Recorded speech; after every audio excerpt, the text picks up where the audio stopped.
Peabnut did it pretty well. So they obviously know how to operate under these conditions. And for Peabnut, I'm sure being in South Carolina, you probably take a trip down to Georgia more often than not. And that is the home of Roy. So you're going to learn how to deal with that matchup. Peabnut terrorizes and terrifies the 90 billion Roys of Georgia anytime he pulls up for an event at 404 or another regional. South Carolina does have a very nasty habit of coming on by and bringing Peabnut alongside them to cook our Roy players.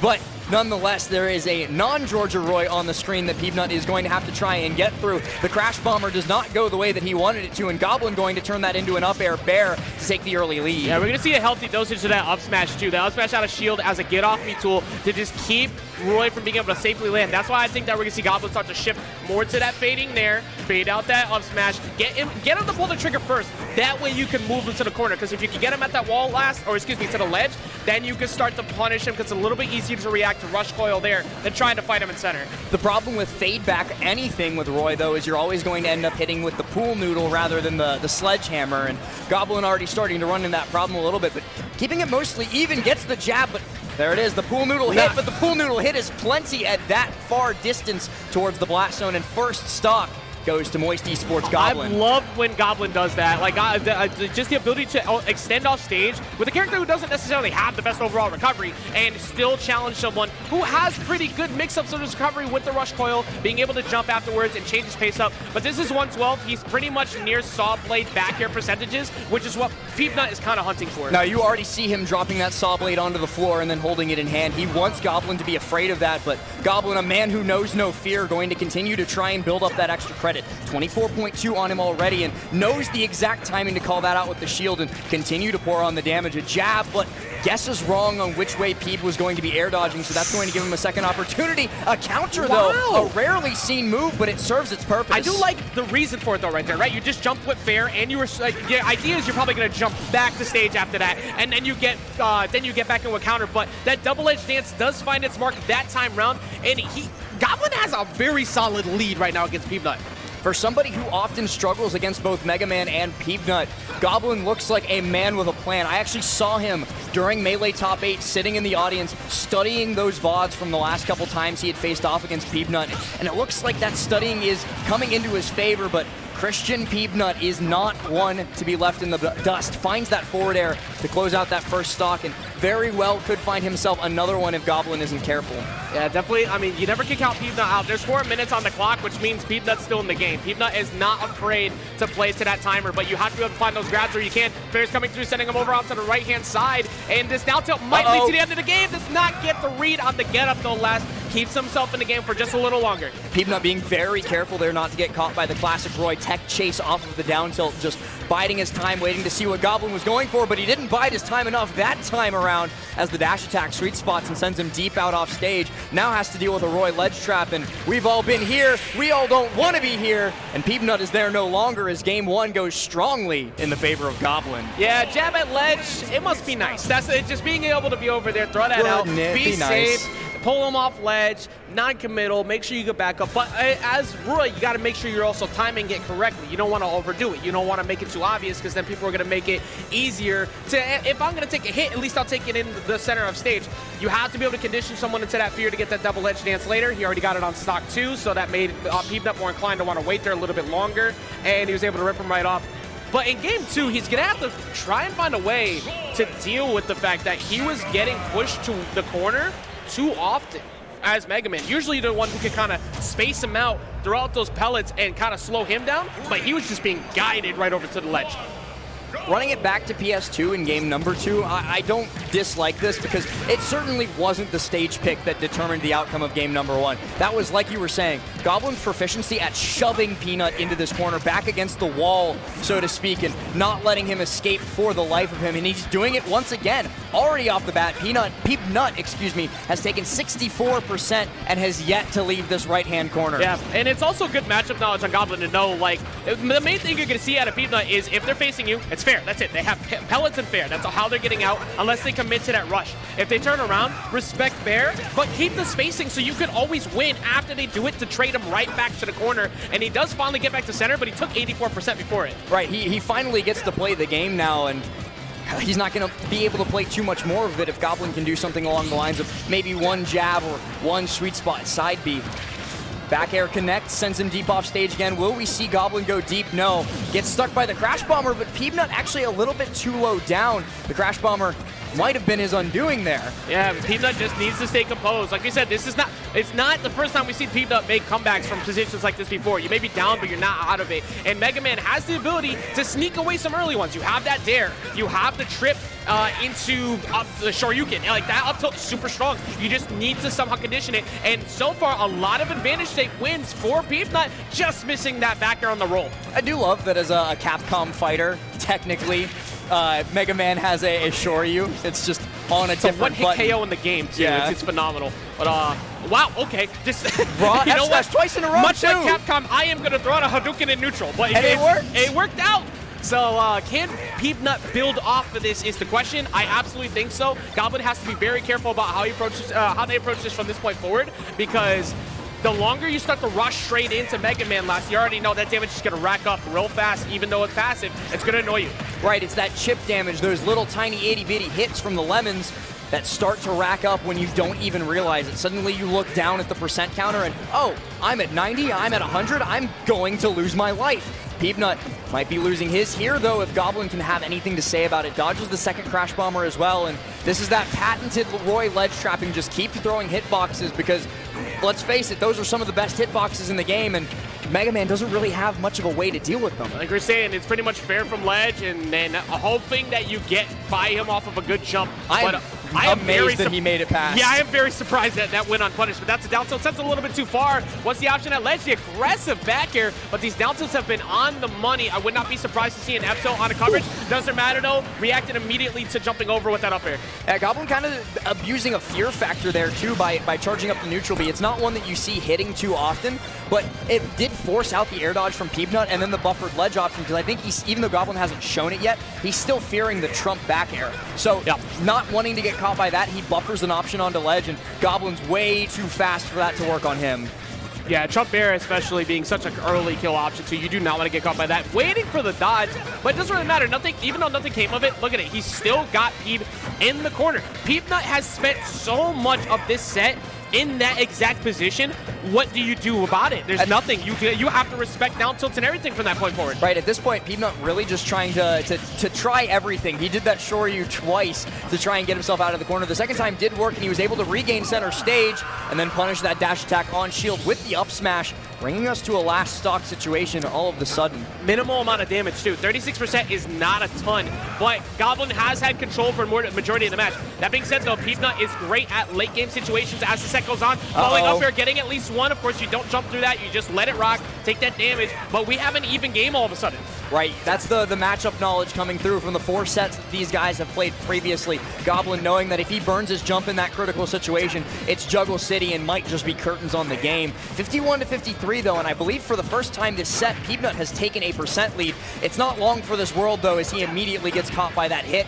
Yeah. And now at 69. Just the fact that it's even at all right now is a huge benefactor for Peabnut. Struggling, however, in the worst position as usual, and gets by the roll with the grab. Now they have center stage control, trying to keep Goblin over in the corner, trying to control him with the saw blade. Goblin just walking right up and gonna take a decent punish off of that up air, but then they keep going. Oh no! Okay, good save on the jump by Goblin. We were talking about that not too long ago. Last time we were in that position with the up air. Peab looking for the Trump back air himself, knowing that it's not just a Roy tool. Mega Man can do just the same thing. Sour spot jab for the second time in a row, and Goblin maybe starting to get a little bit desperate to close this out. Gets the grab. Will F throw to push him back into the corner. I like that. Yeah, just get stage positioning. Gets the F tilt on the landing. That's not going to be enough. Mega Man, of course, has a decent weight. Going higher to use rush. Are you going to be able to land past that? Punish, jab, up air, and that's going to give Goblin a 2-0 lead.